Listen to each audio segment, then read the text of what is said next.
Thank you for making the time to join us for this webinar by Regular and Sapir Research, where we will share our latest research and industry insights on the growing trend of digital nomadism and the challenges and opportunities this trend presents. Just a few housekeeping things. If you're having any trouble with the audio, please try dialing in on the numbers provided in the invitation. Please feel free to submit your questions live during our presentation in the chat, and we will address them in the Q&A at the end, or our team will address them as we go. This webinar is being recorded, and we will be emailing out the link over the next few days. There will be two of us presenting today.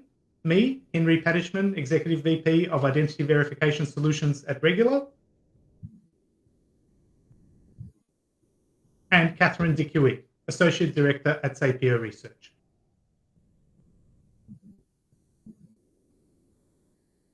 Why did we decide to focus on the digital nomad trend?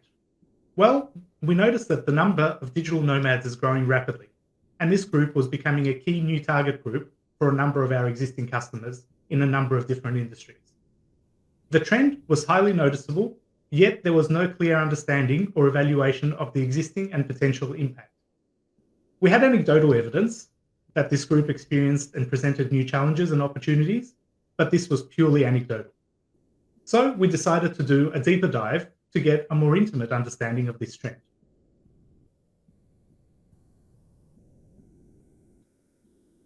As I already mentioned, the growth in the numbers of digital nomads was quite high and is due to continue.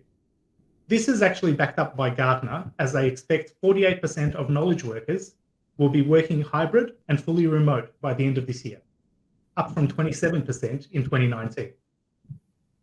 By the end of 2026, further democratization of technology, digitization, and automation of work will increase the total available market of fully remote and hybrid workers to 64% of all employees, up from 52% in 2021. Yes, digital nomads are only a subsection of fully remote and hybrid workers. However, given the ability, it is highly likely that many people will choose to engage in the digital nomad lifestyle. With this growing trend come new challenges and opportunities for various industries and sectors, particularly in the realm of identity verification.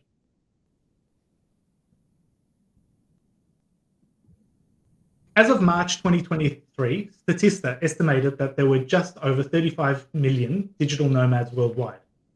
Most digital nomads don't maintain a permanent address in their home country, and in most cases, there is no specific registration for digital nomads. This makes it challenging to establish the numbers and locations for them, which is a common requirement in traditional identity verification processes.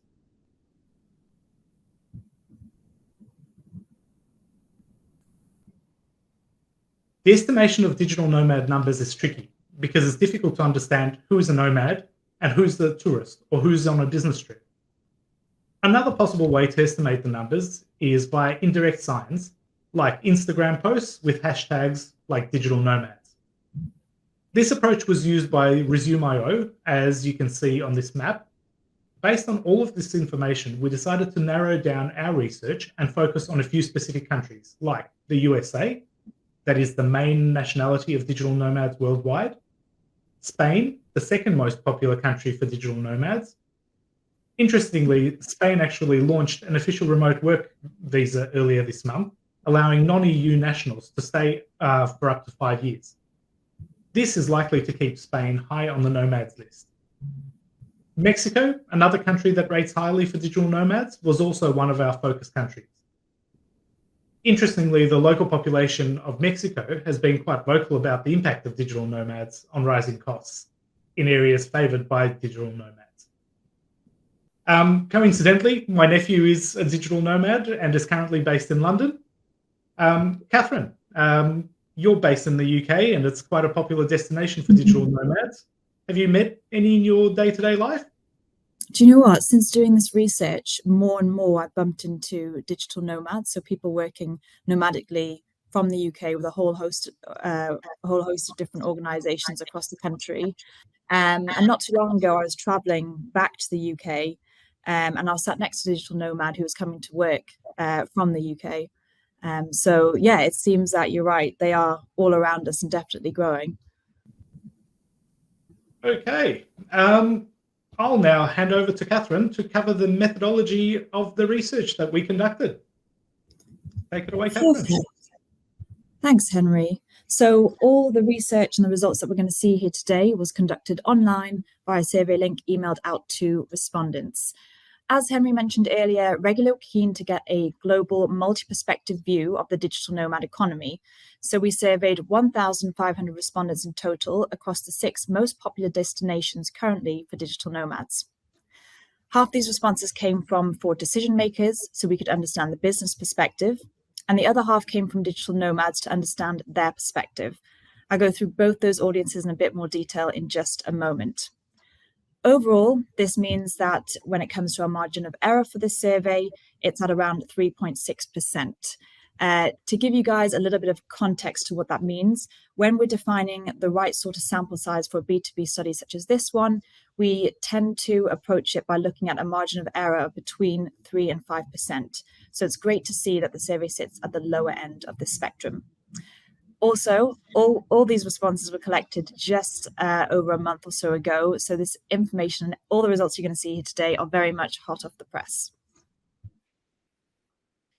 In terms of how we collect those responses, we have global access to a variety of different panels. We have over 100 million people sitting within these panels across 150 different countries. Now, by sampling from a wide range of panels, we ensure that we capture a good spread of responses from a diverse range of people. So no one panel makes up the majority of our sample, and each panel is different, has a different mix of participants. Now, while digital nomads is definitely a bit of a hot topic at the moment, it's not something that's fully profiled on these panels, by which I mean when it comes to understanding who we're going out to in the survey and who we need to speak to, the type of profiling information available to us is only whether someone works hybridly, remotely, or fully in the office. And therefore, it was really important that we included extra screening and profiling questions on our survey to make sure we were speaking to the right individuals. From a data quality perspective, we work alongside our panel providers to make sure respondents truly are who they say they are. And this is done in a number of ways, from digital fingerprinting, GeoIP verification, and secure survey-to-survey links. Finally, from our side, we do also go through the data manually and check to make sure we're definitely happy with its quality. Looking a little bit more closely at who we surveyed, on the left-hand side of the slide, you can see a little bit more information about our digital nomads. And on the right-hand side here, you can see a little bit more of the information around our fraud decision makers. When it came to the digital nomads, we didn't have any specific targeting when it came to gender or age. We let this fall out naturally. So naturally, as you can see on the slide here, we've got around a 50-50 split of male to female digital nomads. The majority, 80% of our digital nomads, were less than 45 years of age, and around 2/5 have been working as digital nomads for around 3 to 5 years. Interestingly, though, almost 1 in 10 have been working as digital nomads for over 10 years. So they've been around a while. On the right-hand side, as I mentioned, we have a little bit more information about who we spoke to when it came to our 4 decision makers. We surveyed decision makers from a range of sectors. Around 2/3 were from SMB-sized organizations. And for the purposes of this survey, that's any organization with less than 1,000 employees. And the rest were from larger enterprises. So large enterprises being any organization with more than 1,000 employees. We surveyed a range of sectors. Here we've highlighted the top 3 sectors, which were travel and hospitality, 17% coming from the software and tech industry, and 15% from financial and banking services. No sector made up more than 20% of our responses. Great, thank you, Catherine. That was quite an extensive survey and quite a detailed explanation of how accurate and how much investment we put into getting good quality results. As you would have seen from the previous slide, we decided it was highly important to dedicate equivalent investment to understanding the trend from both the business and digital nomad perspective.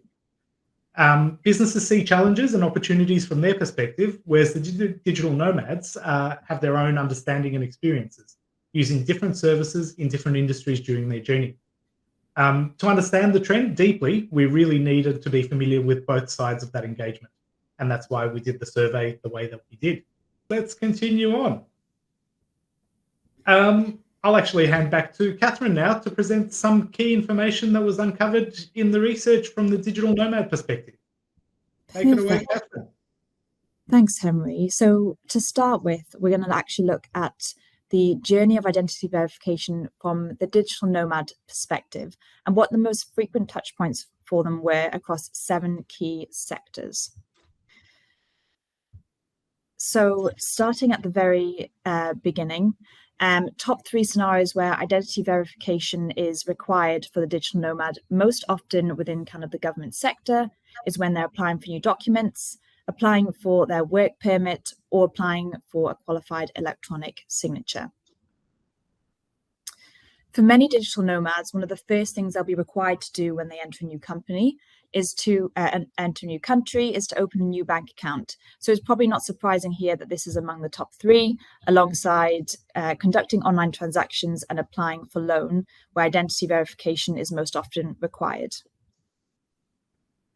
Similarly, we see this for insurance as well. So when digital nomads are applying for insurance reimbursement, or lodging an insurance claim, these are the top 3 scenarios where they'll most often be asked to verify who they are. Of course, while traveling, digital nomads will be required to make lots of different bookings, whether it's checking into a hotel or boarding a flight, all of which will require them to verify their identity. And for many countries, setting up proper healthcare from the get-go is really, really important. And here's also where digital nomads find they are often required to verify their identity. Top 3 scenarios within the healthcare, as we see here on this slide, are when receiving medical treatment, accessing personal medical records, or claiming medical insurance. Within the telecom sector, often when you're moving to a new country, you're required to set up a new phone. Perhaps you'll need a new SIM card. And all of these touch points require identity verification. And the clue is within the name. Being digital nomads, they do use a lot of digital services, whether it's setting up accounts for food delivery, for purchases, for renting cars, and particularly when it comes to purchasing or accessing age verification, or where that require age verification, identity verification is often required.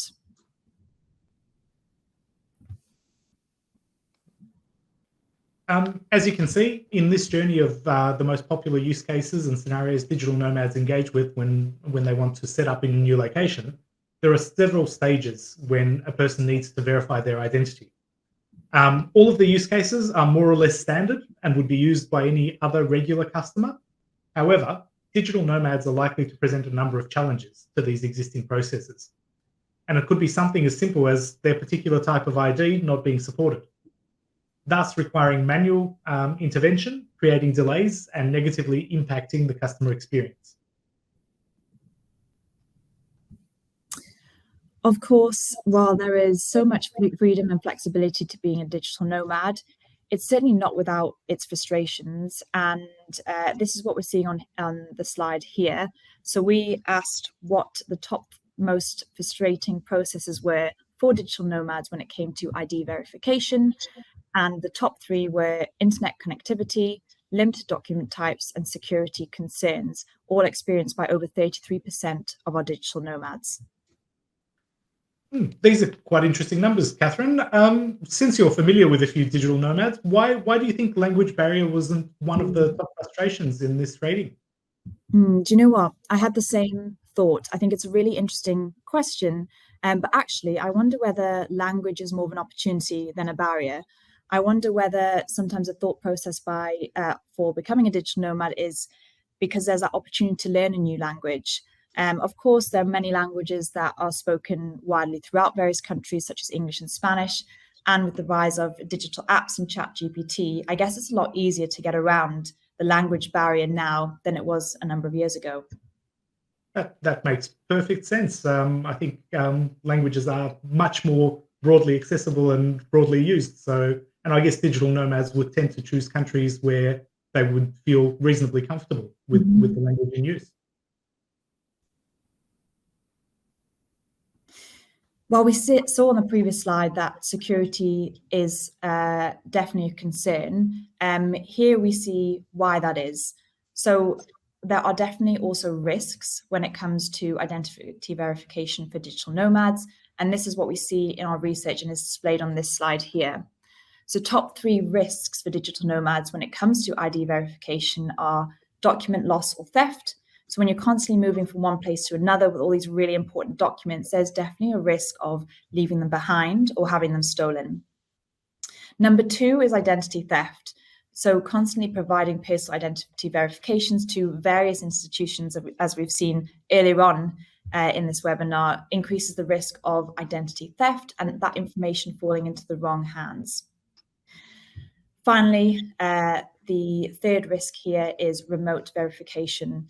So often there is a reliance on public Wi-Fi networks, and that can expose digital nomads to hacking attempts or cybersecurity threats.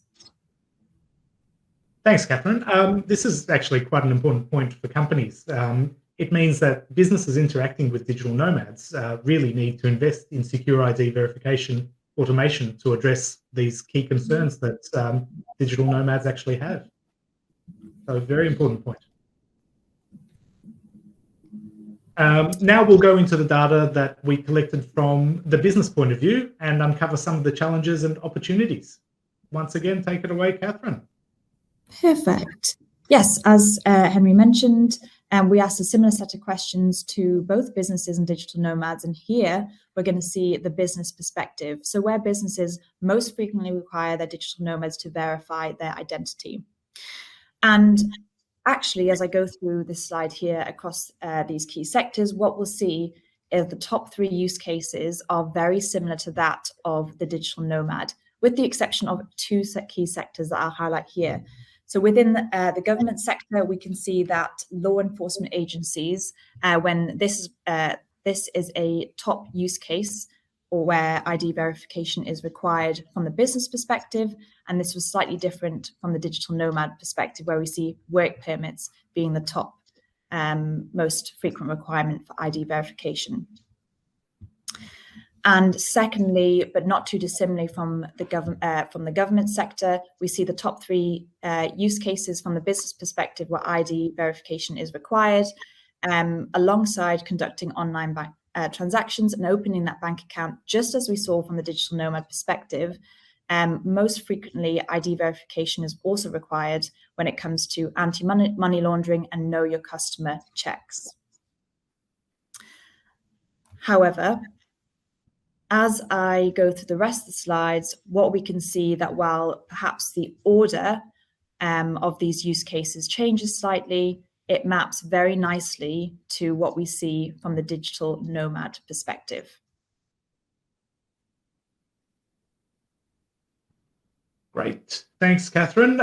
As you see, the business view of the digital nomad journey is very similar to the view of the digital nomads themselves, with pretty much all of the same use cases being identified by both business and digital nomads as the most popular in each industry. So that's quite good to see that there is a match. Catherine. Now, our research has also shown that almost 3 out of every 4 companies have seen an increase of 10% or more in the requirement to verify foreign identity documents since summer of 2021.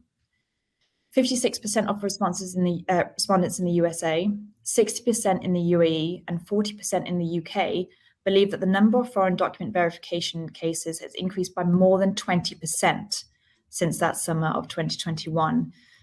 And this trend is seen most significantly in the USA, where over 90% of businesses report an increase of over 10%.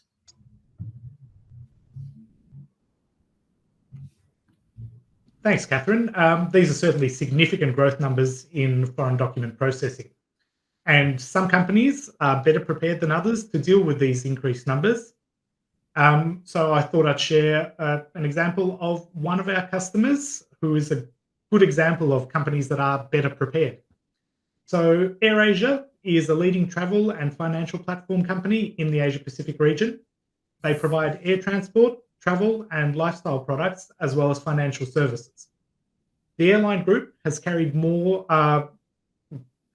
hundreds of millions of passengers all over the world. As part of its digital transformation strategy, AirAsia's goal to provide a seamless travel experience for its passengers quickly became a top priority during the pandemic. The airline's main aim was to introduce a contactless check-in and boarding procedure to mitigate risks related to COVID-19. A digital and remote flight check-in process was implemented to safeguard passengers and streamline the experience at the same time. To achieve this goal, AirAsia launched a touchless identification and contactless self-clearance platform based on facial recognition technology, which they called Faces. The implementation of Faces technology would never have been complete without the capability to automatically verify IDs.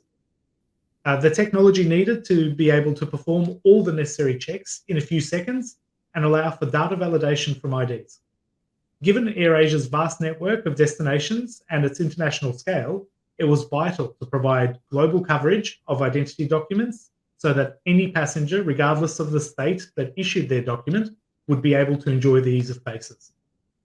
Market research results and industry recommendations led AirAsia to choose the regular document reader SDK. It was embedded in the AirAsia Super App and became its core element for identity verification of passengers. So this is definitely an example of a company that is well prepared to continue working with digital nomads because they have all the technology ready to go. Now, let's have a look at the industries with the largest growth of foreign document verification cases. Out of the 14 industries we surveyed, the top 5 reported a similar growth. As you can see, insurance came in at 26.66%, closely followed by banking and finance, 24.83%, then software and technology at 23.06%. It is interesting to note that the retail industry only came in at 4th place, and telecom, travel, and hospitality sectors did not make the top 5. This was quite surprising initially. However, when we take into account the fact that many tourists have already been engaging with local telecoms, retail, and travel infrastructure, it actually makes sense that the increase would be quite low. Catherine,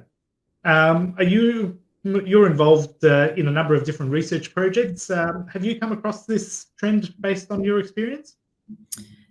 This doesn't surprise me. These results don't surprise me. Seeing kind of insurance, financial, banking sectors and software in the top 3, they're the ones where we often see the most growth, the most tech development. So it also doesn't surprise me that within these, we're also seeing the largest number of document verification cases. Right. Well, since banking was in our top 3, I would like to share another success story from one of our customers who we're not allowed to name, but I'm sure you all know who this particular customer is. They are the largest private bank in the world. They came to us and challenged us to create a totally new experience for opening accounts and accessing banking products for their customers. They wanted to replace real-time video interviews with a fully remote automated verification process. With the help of a smartphone and regular document reader SDK, customers are now able to scan their IDs. Additionally, full server-side verification of RFID data based on our Zero Trust mobile concept and authentication of the chip data ensures chip integrity and authenticity. To prove the person is who they claim to be, regular Face SDK compares the document portrait with a selfie. As a result, onboarding for new customers is now available right from their mobile banking app, anytime and anywhere.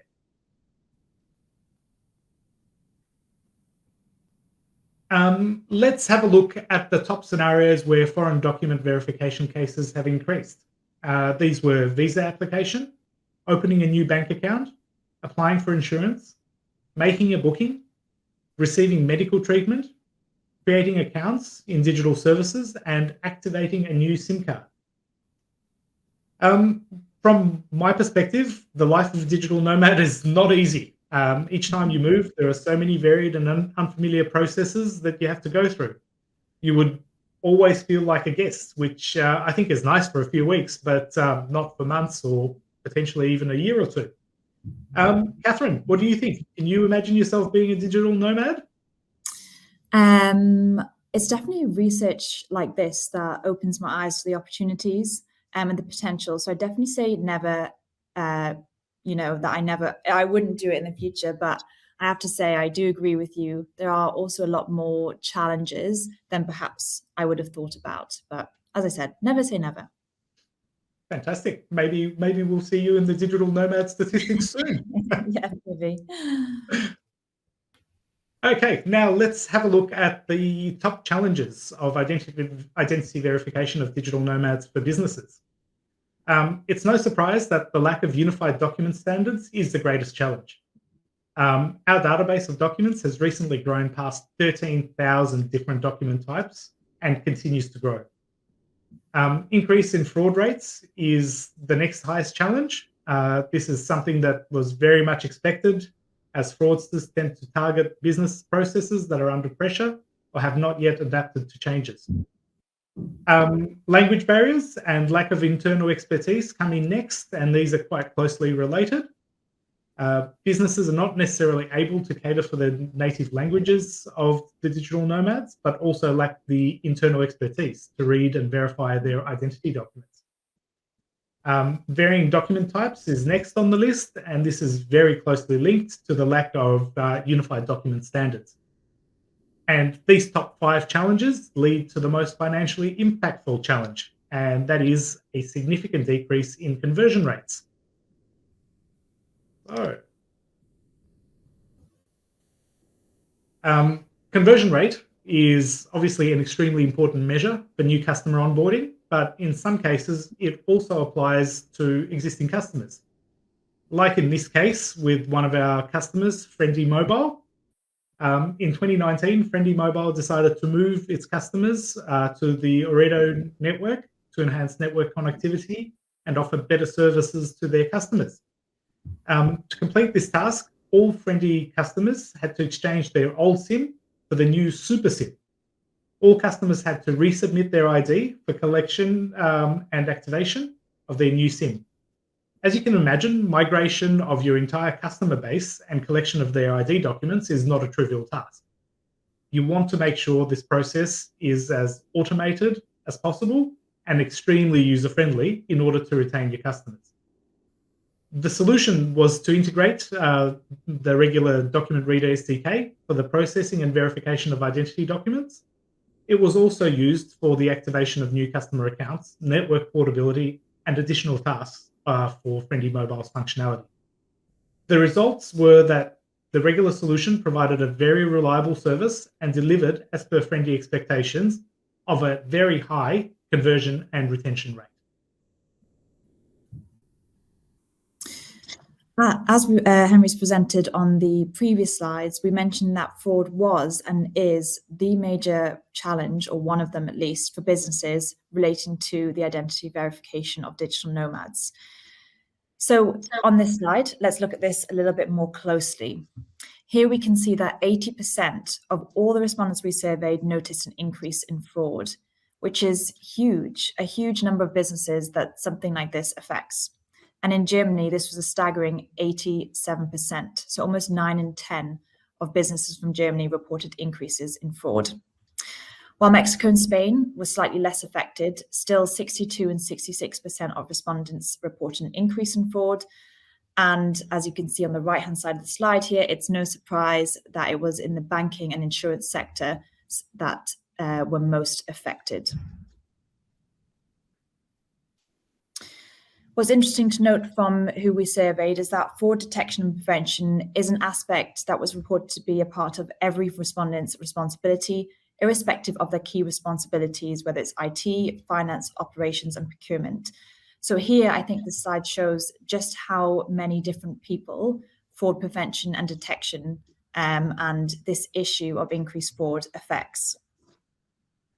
Great. As Thanks, Catherine. This was actually quite pleasing to see, as we're always talking about the need for fraud vigilance for individuals as well as every role and process in the organisation. So it was really pleasing to see that from our respondents, 100% of them believed that fraud prevention and detection was part of their core responsibility.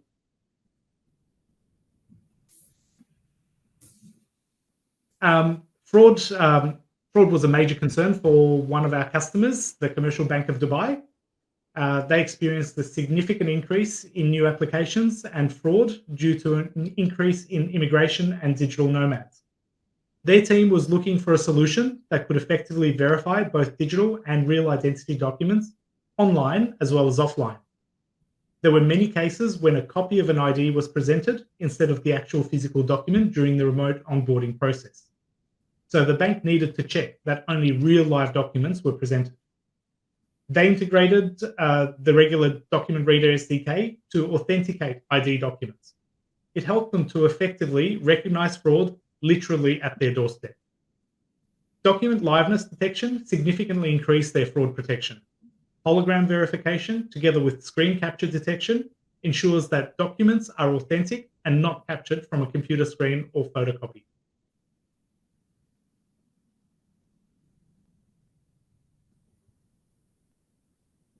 Now, it really comes to the main question. Is engagement with digital nomads worth the challenges for businesses? And the answer is a resounding yes. 76% of respondents found that over 10% of all new revenue was attributed to digital nomads. 62% surveyed in the USA see more than 20% of new revenue attributed to digital nomads. Just think about those numbers and the impact digital nomads are already having on the top line for businesses. As we saw earlier, this is only the beginning. The digital nomad numbers are due to grow significantly in the coming years.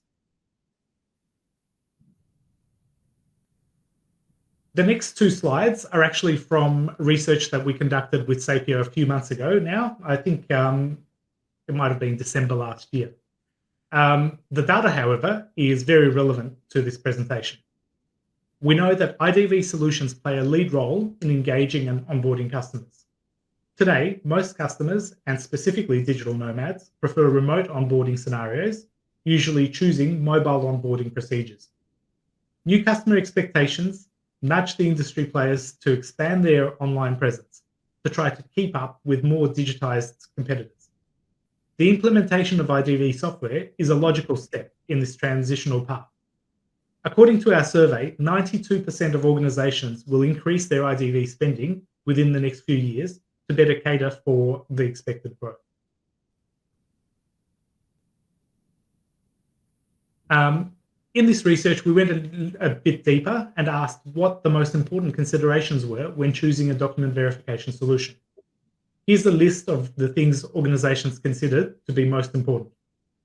Speed of processing, accuracy of results, and global coverage of supported ID documents were at the top, but several other factors came in close. One to note in particular was a one-stop shop, that is a single vendor that provides a complete solution. Well, the offering from Regular is that one-stop shop that offers a complete solution. We listen very carefully to our customers' requirements and are on a continual path of enhancement of the functionality and features of our platform. The combination of our most comprehensive database of global documents paired with our enhanced biometric capabilities allows our customers to achieve success in all their IDV process requirements.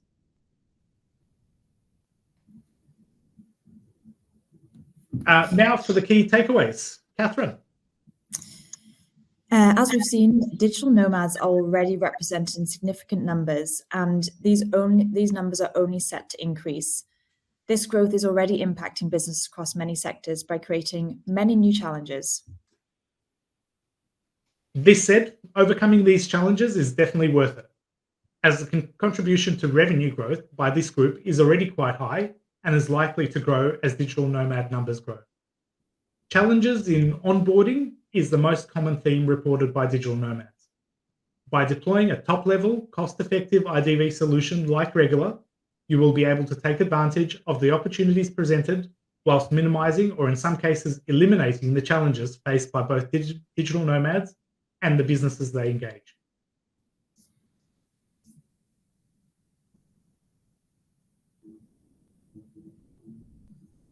Well, that's all for today.